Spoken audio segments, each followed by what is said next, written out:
Mga ka-G, madalas makikita natin sa mga movies yung kapag papasok ka ng heaven, may isang malaking gate at may nakaabang doon para i-check kung nandoon yung name ng isang tao. Titignan dito kung nagawa ba yung taong yun yung will ni Lord habang nabubuhay siya. Saktong-sakto sa gospel ngayong araw.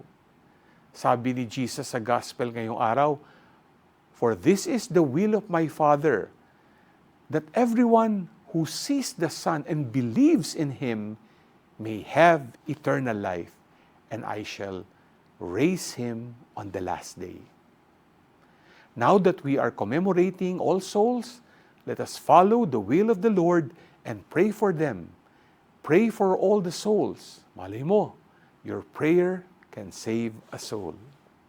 G ka ba?